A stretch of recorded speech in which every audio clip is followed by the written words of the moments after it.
आपने टॉपिक देख ही लिया होगा। आज का जो टॉपिक है इस वीडियो का वो है common sense is not so common. आपकी कॉमन सेंस को ख़त्म करके आपको ज़िंदा रखना चाहते हैं ताकि ना कोई ऐसा सवाल पूछ सको जो उनकी अथॉरिटी को चैलेंज करता हो, ना कोई ऐसा कार्य करो जो उनके ऊपर डिपेंडेंसी को कम करता हो, स्वच्छंद सोच ना सको, स्वच्छंद काम ना कर सको।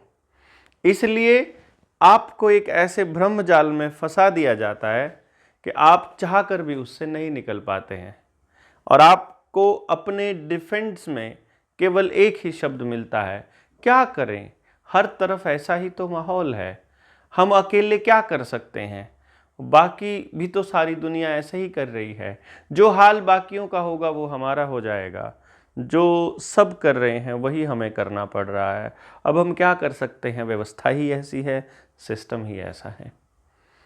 कुछ उदाहरण मैं आपको देने जा रहा हूँ जो हमारी कॉमन सेंस की एब्सेंस का एक सबूत होगा, जिससे आपको सोचने में मदद मिलेगी कि आप अपनी जीवन को कैसा बनाना चाहते हैं, आप अपनी जीवन शैली कैसा लाना चाहते हैं। कल को सरकारों से सवाल पूछना है तो कैसे सवाल पूछने हैं, और आप इस धरती पर एक नए अस्तित्व के रूप में जब आए तो आप किसी के गुलाम नहीं थे, लेकिन कुछ दस्तावेज़ों ने आपको गुलाम कर दिया और अब आप उन दस्तावेज़ों को बनाने, सुधारने, उनको संभालने की लाइन में ही लगे हुए हैं। यही है आज की टॉपिक का एक उद्देश्य है कि आप जान सकें कि आप इस कॉमन सेंस की एब्सेंस और प्रेजेंस की लड़ाई में कहाँ स्टैंड करते हैं। पिछले 3 सालों में इन्होंने आपकी पूरी टेस्टिंग करी। आप इस टेस्टिंग में फेल हुए के पास, ये आपको मालूम है। इससे पहले लगातार हज़ारों सालों से यही हो रहा है। जिन लोगों ने कॉलोनीज़ बनाई, जिन लोगों ने दुनिया के ऊपर राज करने का सपना देखा, जिन्होंने धरती के सारे संसाधनों को काबू करने के ख्वाब देखे, उन लोगों ने वो तमाम कोशिशें करी जिसमें दूसरे आदमी को दबाया जाए। पहले लड़ाइयाँ होती थी हथियारों की, भालों की, तीर की, फिर लड़ाइयाँ हुई युद्धों में एटम बम की, और विश्व युद्ध के अंदर आपने देखा होगा द्वितीय विश्व युद्ध में अब युद्ध हो रहा है यहाँ से, दिमाग से। इसीलिए हम कहते हैं ये ज्ञान युद्ध है। यहाँ जो जागेगा वही बचेगा, अगर आप सोए रहेंगे तो नहीं बचेंगे। इसमें मैं कुछ पॉइंट्स आपको बताऊं। सबसे पहले हम जन्म के समय की पॉइंट को ले लेते हैं। हमको ये मालूम है कि पहले 4 साल तक बच्चे की नेचुरल इम्यूनिटी अपने टॉप लेवल तक नहीं पहुंचती है।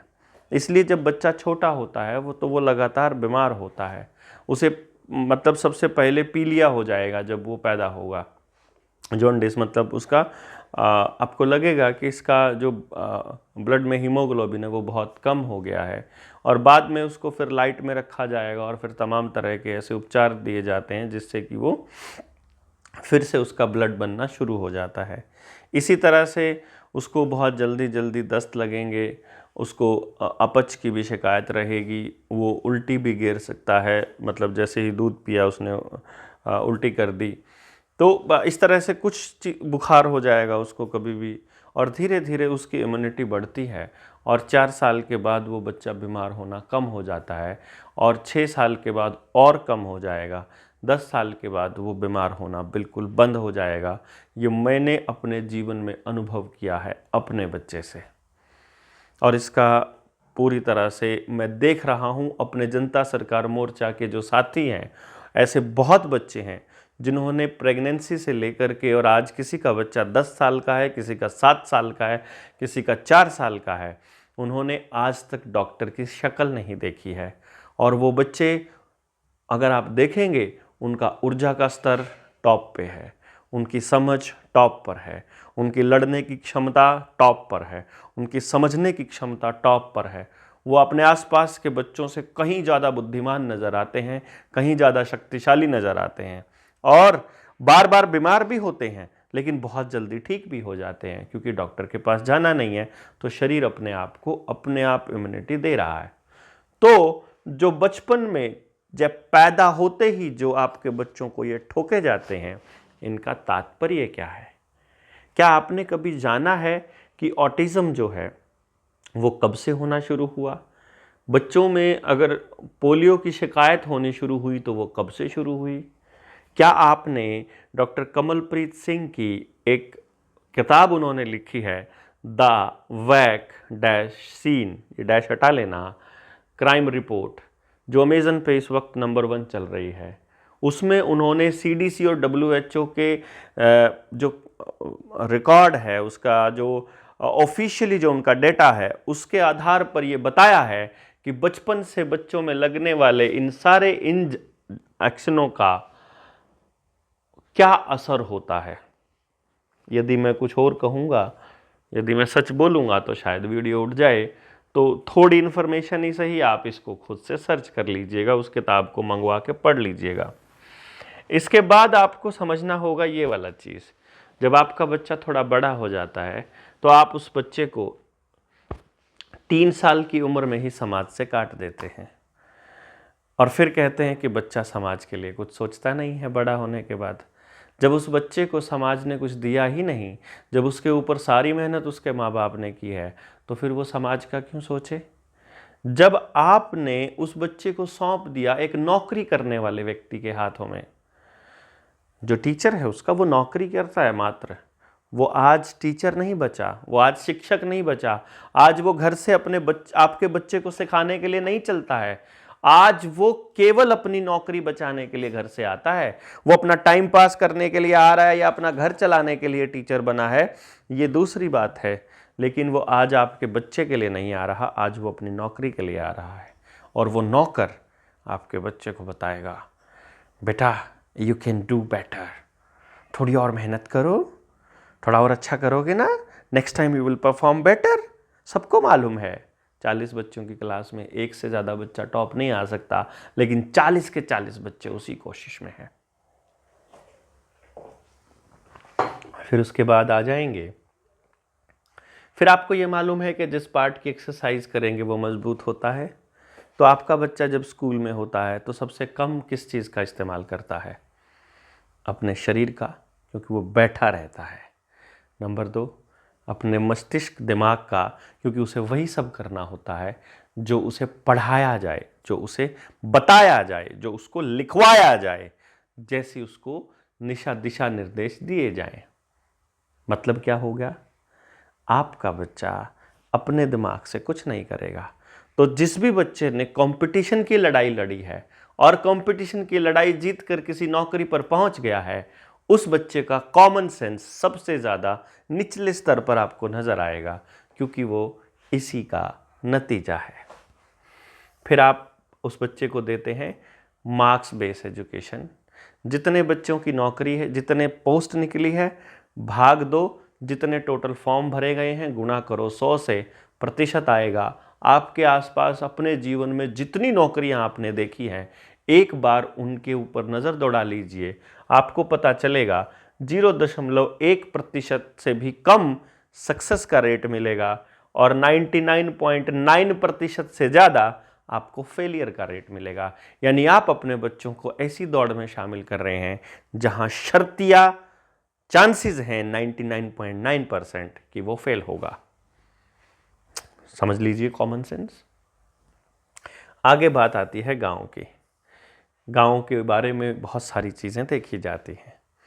वही व्यक्ति जो कहता है कि गांव की हवा खुली हवा है, अच्छी हवा है, प्रदूषण मुक्त हवा है, वही व्यक्ति कह रहा होता है गांव में कुछ नहीं रखा। वो गांव में जब कोई समस्या आती है, गांव को छोड़कर भाग के शहर में आ जाता है और गांव को रोता रहता है। जब वो गांव में होता है उस वक्त वो अपने गांव की उस हवा को, उस माहौल को ठीक करने के लिए कोई काम नहीं करता। जिन सुविधाओं की कमी में वो अपने बच्चे को लेकर शहर की तरफ भागता है, उन सुविधाओं की पूर्ति के लिए वो कोई प्रयास नहीं करता, और उसके बाद शहर में आने के बाद फिर कहता है यार गाँव में तो हंसी खुशी का माहौल है, शहर में तो कोई किसी को जानता ही नहीं। गाँव में हर कोई हर किसी को जानता है, तो कहते हैं वहाँ प्राइवेसी नहीं है, गांव में प्राइवेसी नहीं है। प्राइवेसी के लिए शहर में आते हैं और उस शहर के अंदर हर चौराहे पर, यहाँ तक कि उनकी लिफ्ट में भी सीसीटीवी कैमरा लगा हुआ है। तो वहाँ कैसी प्राइवेसी है मुझे समझ में नहीं आता। अपने भाई बहन बंधुओं, अपने चाचा ताऊओं के देखने में उनकी प्राइवेसी भंग होती है, और सीसीटीवी कैमरे में अनजान आदमी दूर बैठा इंटरनेट पर भी तुमको देख रहा है, उसमें उनकी प्राइवेसी भंग नहीं होती है। ये बड़ी अजीब है। शिक्षा को खेती के साथ नहीं जोड़ा जाता, खान पान शुद्ध होता है, लेकिन आप गांव में खान पान के लिए नहीं आएंगे। वहाँ भाईचारा बेटर है, अगर खराब हो गया उसको ठीक नहीं करेंगे, लेकिन शहर में भाग जाएंगे, कोई भाईचारा नहीं। अगर आपको कोई समस्या भी आ जाए तो आपको मालूम भी नहीं कि किसके पास जाना है। रोजगार पर भी काम नहीं करेंगे और किसी चीज़ पर खुद से काम नहीं करेंगे, छोड़कर भाग जाएंगे, लेकिन बाद में गाँव के लिए रोना रोते रहेंगे। जिस वक्त ये दौर आया इस बीमारी का, जिसको झरोना बोलते हैं, उस वक्त गांव ने ही पूरी दुनिया को खिलाया, खेती ने ही पूरी दुनिया को खिलाया। और जब बजट के अंदर खेती के लिए, खेती के ऊपर उनको उनके प्रचार प्रसार के लिए मात्र 3 लाख रुपए का बजट रखा है अपनी ताई सीतारमण ने, उस वक्त देश का कोई आदमी नहीं बोला, क्योंकि कॉमन सेंस है ही नहीं। उनको मालूम ही नहीं कि अगर किसान जहर बोएगा तो आप अमृत कैसे पियोगे, आपको उसका जहर ही खाना पड़ेगा। फिर भी हम थोड़ा ये बता देते हैं कि इम्यूनिटी बढ़ने के कौन से रास्ते हैं। मिट्टी, पानी, दूध, इंजेक्शन, मास्क, मेहनत, पसीना, क्या है? डॉक्टर्स ने बोला, आपको याद है ना आईएमए के जो डॉक्टर्स का मेरे साथ एक इंटरव्यू हुआ था, उसमें वो कहते हैं कि जो बॉर्डर पर बैठे हुए किसान थे ना, वो इसलिए बीमार नहीं पड़े क्योंकि वो गांव में रहते थे और उनकी इम्यूनिटी टॉप पर थी। क्योंकि वो धूप में बैठे थे इसलिए इम्यूनिटी टॉप पर थी। क्योंकि वो खुली हवा में बैठे थे इसलिए इम्यूनिटी कम नहीं हुई और इसलिए वो बीमार नहीं हुए। अरे जब तुमको इलाज पता था तो वो इलाज क्यों नहीं किया? घरों में कैद क्यों किया भैया लॉकडाउन लगा करके? जब तुमको मालूम था कि वो इलाज है, सारी चिकित्सा पद्धतियों को आपने बंद कर दिया और एक चिकित्सा पद्धति के ऊपर आपने यकीन किया। ये कॉमन सेंस की एब्सेंस नहीं थी क्या? अगर नहीं तो मैं आपसे कुछ नहीं कहना चाहता, क्योंकि तब आपसे बात करने का कोई लाभ ही नहीं। मैं बात कर रहा हूं उन लोगों से जिनकी कॉमन सेंस अभी जिंदा है और वो अपने दूसरे लोगों को इसका आर्ग्यूमेंट देकर बताएं कि सही क्या है, गलत क्या है। मेहनत करने से, पसीना आने से इम्यूनिटी बढ़ेगी या कोई इंजेक्शन लगाने से बढ़ेगी? आपकी कुदरती इम्यूनिटी ज़िंदगी भर रहेगी, और जो इंजेक्शन वाली इम्यूनिटी वो कितने दिन रहेगी वो बताते ही हैं। कभी कहते हैं 6 महीने रहेगी, कभी कहते हैं 9 महीने रहेगी, कभी कहते हैं 3 महीने रहेगी। और ल्यूक मॉन्टेग्नियर ने तो क्या बोला है, जिन्होंने 3 लगवा लिया उनके लिए, एक बार सर्च कर लीजिए, सारे चैनल्स पर चला था कि वो अपना AIDS चेक करवा लो, वो अपना HIV चेक करा लो, एक बार ढूंढिए आपको मालूम पड़ जाएगा।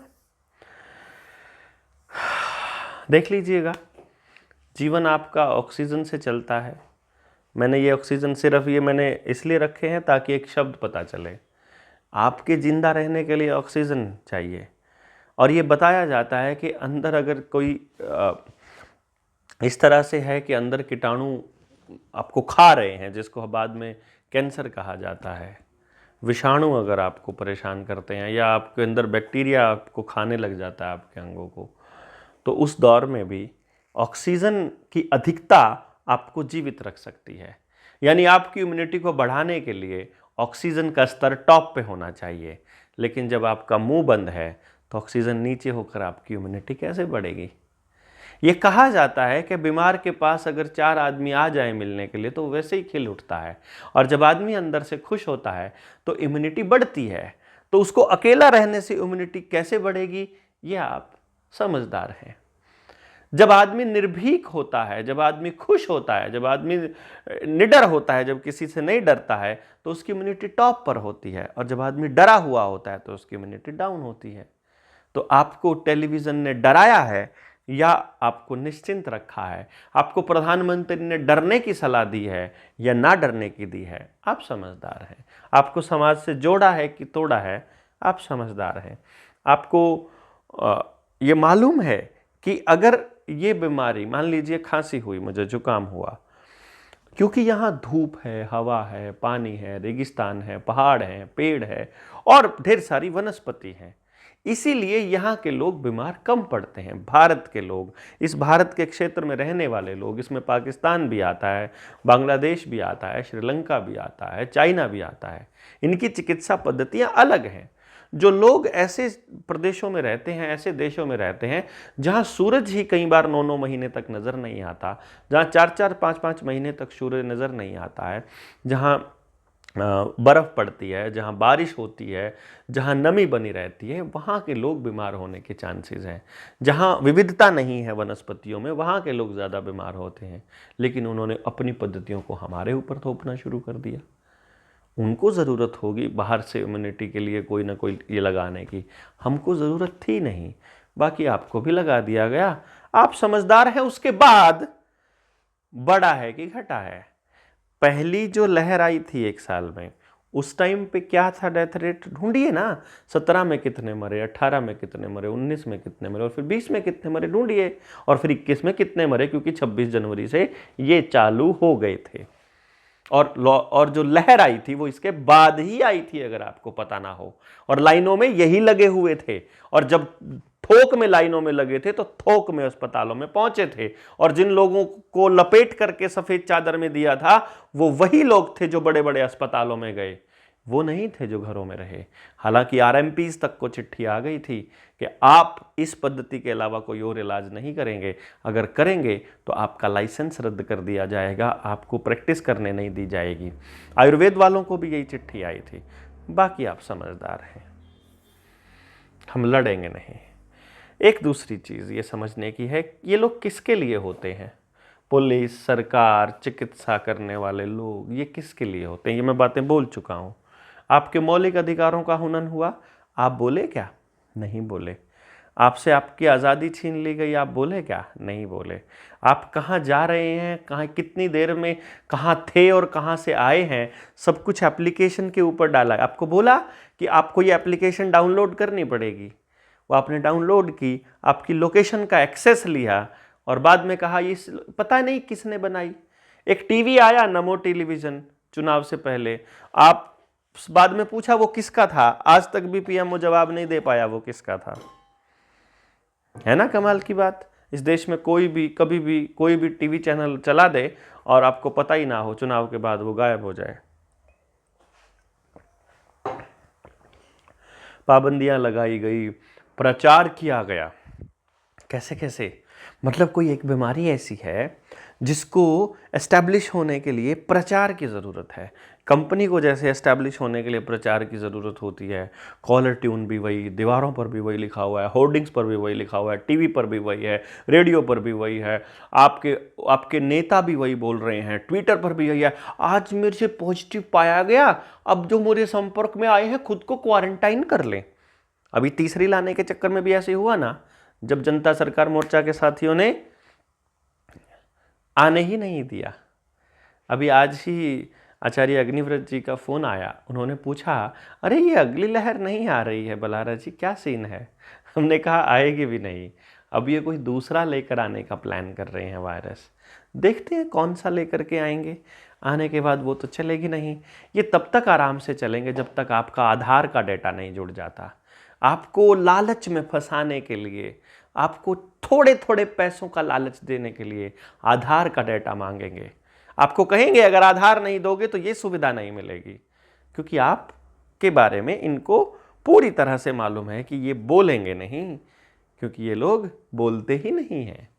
देखते हैं आप कब बोलना शुरू करेंगे कि हम आधार नहीं देंगे, क्योंकि ये प्राइवेट कंपनियों के पास है, क्योंकि सरकार कोई गारंटी नहीं दे रही है कि हमारा डेटा नहीं चोरी होगा। वो डेटा तो बिक रहा है मार्केट के अंदर, पर आपको क्या पता, क्योंकि कॉमन सेंस इतना नहीं बचा हुआ है। आपका बचा हुआ है, पड़ोसियों से पूछिए ज़रा उनका बचा हुआ है क्या, क्योंकि इसीलिए आप देख रहे हैं इस वीडियो को यहाँ तक। अगर नहीं बचा होता तो अभी तक शर्म के मारे बंद कर चुके होते।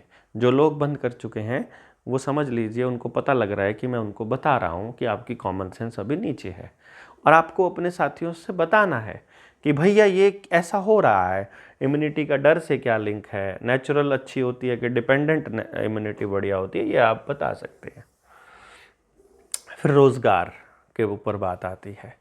कुछ लोग कहते हैं सरकारी नौकरी ही बेहतर है, फिर ऐसे नौकरी दौड़ने लग जाते हैं, सरकारी नहीं मिले तो प्राइवेट, लेकिन नौकरी होनी चाहिए, पैकेज होना चाहिए, क्योंकि वहाँ भी एक फीलिंग आती है कि ये भी नौकरी पक्के जैसी है, क्योंकि ये पैकेज है, साल का पैकेज है, तो कम से कम 1 साल का तो आपको कन्फर्मेशन हो जाएगा कि आप बचेंगे।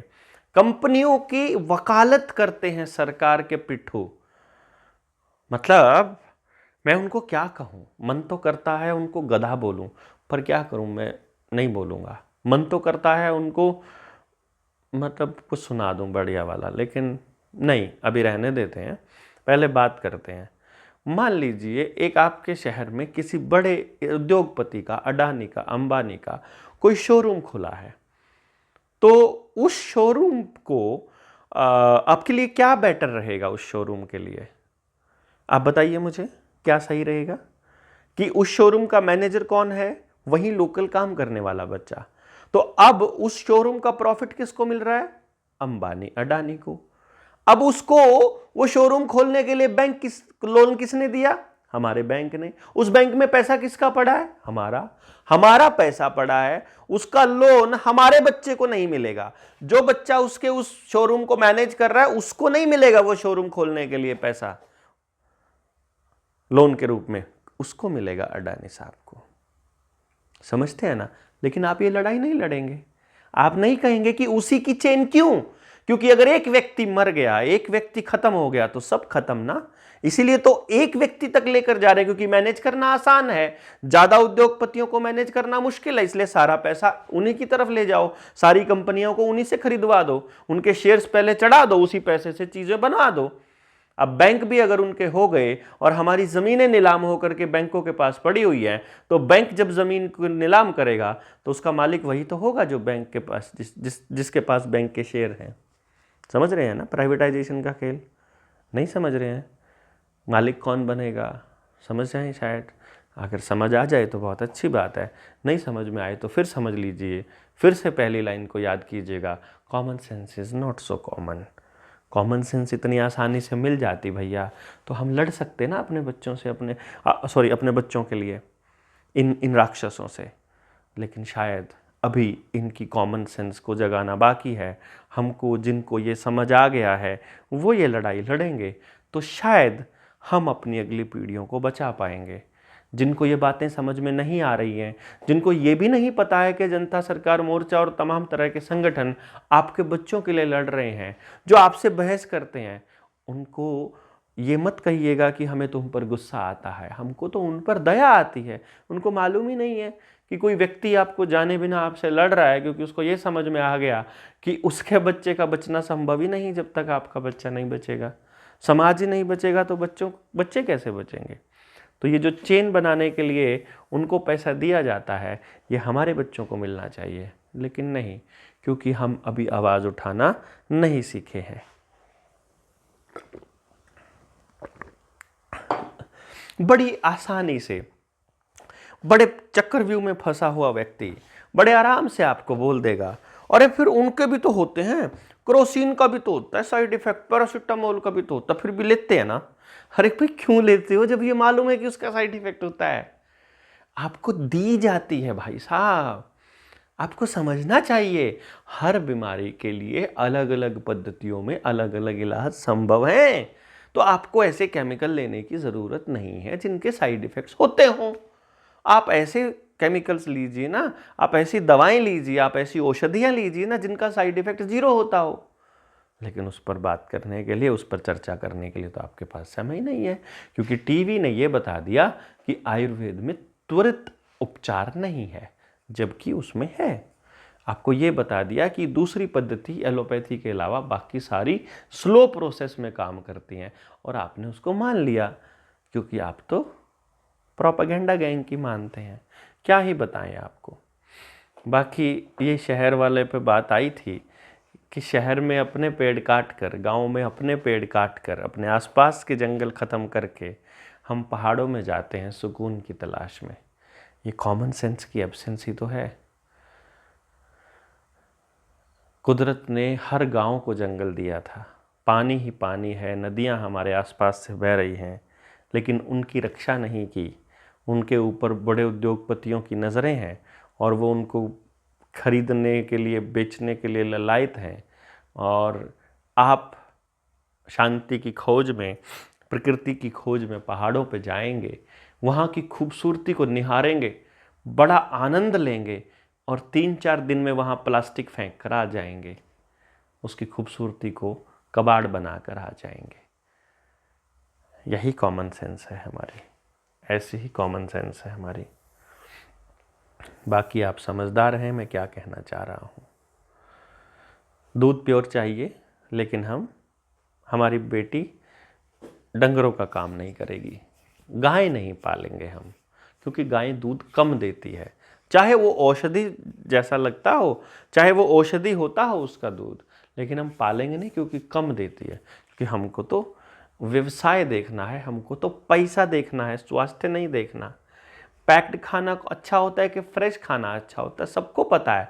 लेकिन क्योंकि प्रोपेगेंडा गैंग ने प्रचार किया है कि पैक्ड अच्छा है, FSSAI बोल रही है खुला खाना बेकार है, तो तुमको पैक्ड देना पड़ेगा। पैक्ड तो कंपनियों का है।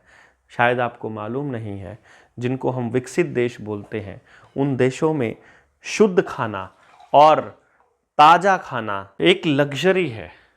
और इस बात का हम लोगों को मालूम होना चाहिए कि ये बहुत खुशकिस्मती की बात है कि हमारे यहाँ पर सब कुछ अपने यहाँ हैंडमेड है, सब कुछ अपने हाथों से उगाते हैं और साफ़ सुथरा खाना हमारे बच्चों को खाने को मिल रहा है।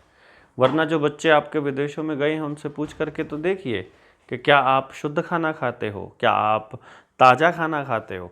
वो बेचारे पैसा बचाने के लिए वैसे ही काम करते हैं जैसे यहाँ बिहार से आया हुआ कोई मज़दूर कार्य करता है, कि सिर्फ दाल भात में काम चला ले, क्योंकि अपने प्रदेश में वापस पैसा ज़्यादा भेजना है, क्योंकि उनका मकसद केवल पैसा ही है। इसको थोड़ा सा आप आगे जाएंगे कि common sense is not so common का एक सबूत क्या है। आपको मालूम है कि जो टीवी चैनल्स हैं, मीडिया हाउसेस हैं, अखबार हैं, इन सब के मालिक कौन है? कोई ना कोई बड़ी कंपनी। और कंपनियों का एक ही उद्देश्य होता है, लाभ, प्रॉफिट। शुभ लाभ नहीं, लाभ। आपको ये नहीं समझ में आया कि जिस NDTV को अभी अडानी साहब ने खरीदा था, उस NDTV में जिसमें से रवीश कुमार को निकाल दिया गया था। हाँ, रवीश कुमार पर एक बात मैं अपना विचार रख दूं, क्योंकि हो सकता है कि आपका विचार उससे अलग हो, लेकिन मुझे अपना विचार तो रख देना चाहिए।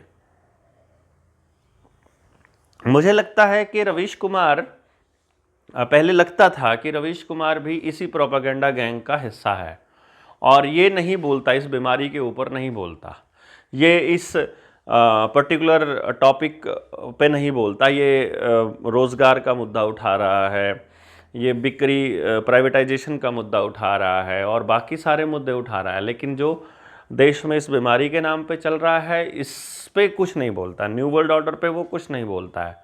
तो हमें लगा रमन मैग्सेसे अवार्ड है तो इसलिए इसको चुप करा दिया गया होगा। लेकिन अभी जब NDTV से इसकी जो विदाई जिस तरीके से हुई, उससे ये साबित तो हो गया कि ये उस गैंग का तो हिस्सा नहीं था। कम से कम उम्र के इस पड़ाव पर आकर के जब रवीश कुमार ने ये बोला कि अब थकावट होने लगी है, तो मुझे लगा कि इनको भी बूटी का असर हो चुका है। जब मैंने देखा कि NDTV भी अडानी के खिलाफ खबरें दे रहा है, तो मुझे पता लगा, ओहो, यानी कि अडानी का इस तरह से बनना और इस तरह से बिखरना, ये सब एक योजनाबद्ध तरीके से था। ये बात जो हम आपको बहुत पहले बताया करते थे, वो बात अब सच हो रही है। हम आपको फिर से बता रहे हैं, अगले 6 महीने में इकोनॉमिक क्राइसिस आने वाला है। वैसा ही क्राइसिस आने वाला है जो 2008 में आया था।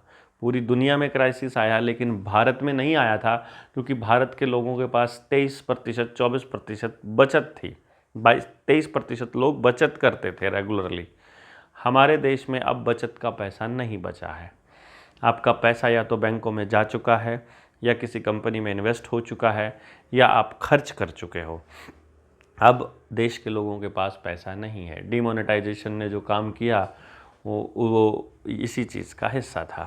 तो अब आपको देखना है कि जो मीडिया कंपनियों द्वारा चलाया जाता है वो कंपनियों के एजेंडे को चलाएगा या लोगों की आवाज़ उठाएगा।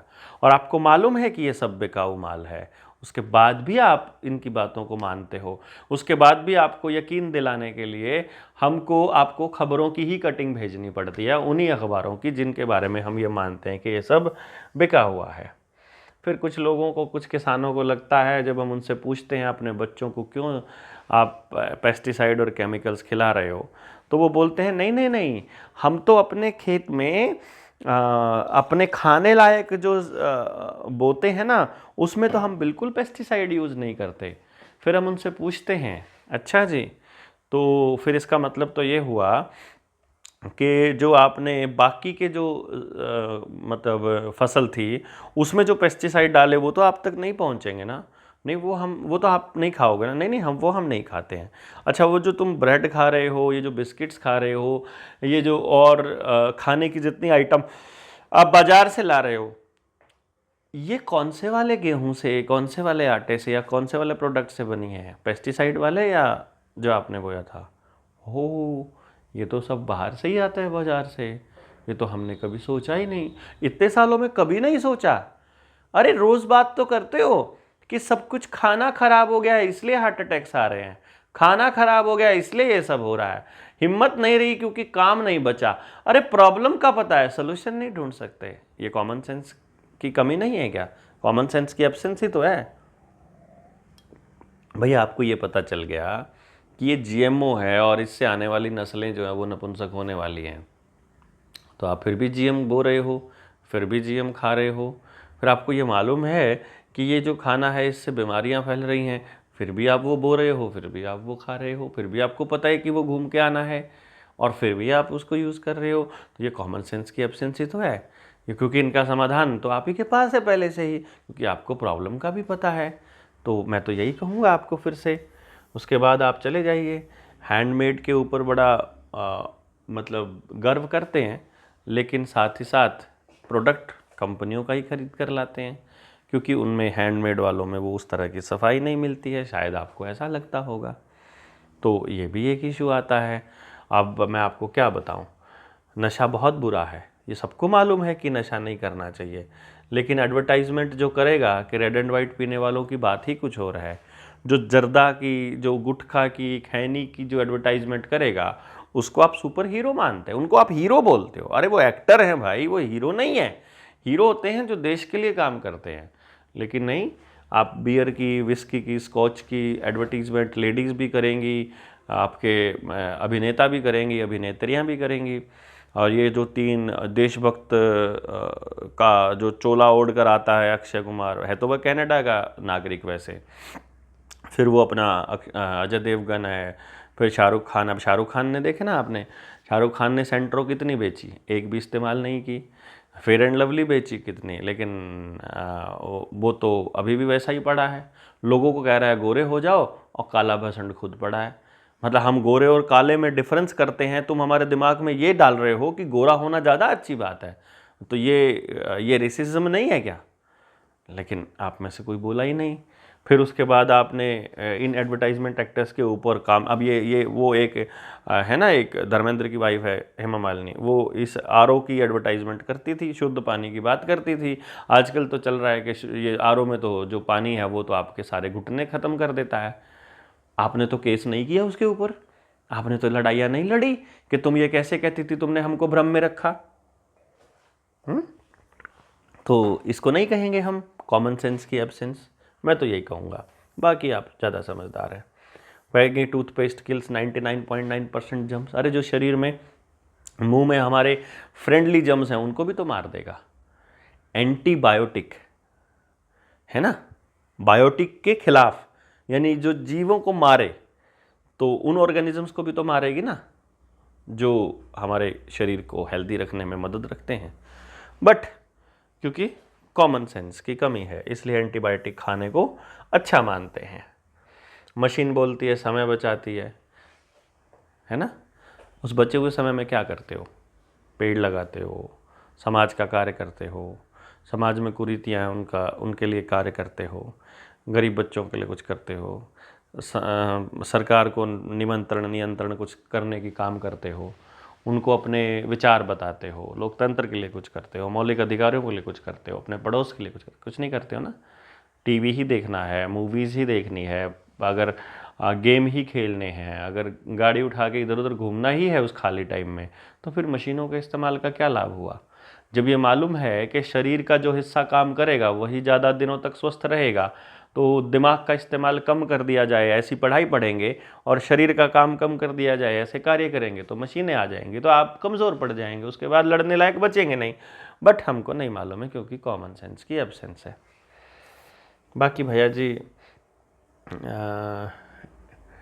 Indian International Centre New Delhi में, हाँ ये मैं आपको बताना भूल गया, ये मैं आपको बता दूं अभी से कि ये हम 7 तारीख को पहुंच रहे हैं, 7 फरवरी को 2023। ये सुबह 9 बजे से लेकर के और 5 बजे तक हम लोग पहुंचेंगे, वहाँ पर रहेंगे। जनता सरकार मोर्चा भी पहुंच रहा है, अपने अंबर कोहरी साहब भी पहुंच रहे हैं, नीलेश ओझा जी पहुंच रहे हैं, योहान टिंगरा पहुंच रहे हैं, अपने डॉक्टर मुफल्लिस पहुंच रहे हैं, डॉक्टर पेटकर पहुंच रहे हैं, और बहुत सारे क्रांतिकारी साथी हैं जो सभी वहाँ पहुँचेंगे। और इंग्लैंड से डॉक्टर्स की कॉन्फ्रेंस होगी, डॉक्टर असीम मल्होत्रा भी आएंगे, जिन्होंने अपने फादर को खोया। पहले वो इसको लगवाने की वकालत करते थे, अब बताते हैं कि इसकी वजह से लोग ऊपर जा रहे हैं। और डिटॉक्स करने के लिए मैं आपको बता दूं कि आपके पास 2-3 ऑप्शंस हैं। अगर आपने वो लिया हुआ है प्रोडक्ट, तो आप गूगल उस पर यूट्यूब पे भी सर्च कर सकते हैं, डिटॉक्स कैसे करें बलहारा, बस इतना लिख दीजिए, वो वीडियो आ जाएगी। और इस नंबर पर व्हाट्सएप करके आप मुझे लिख देंगे कि डिटॉक्स कैसे करना है, तो भी मैं आपको बता दूंगा।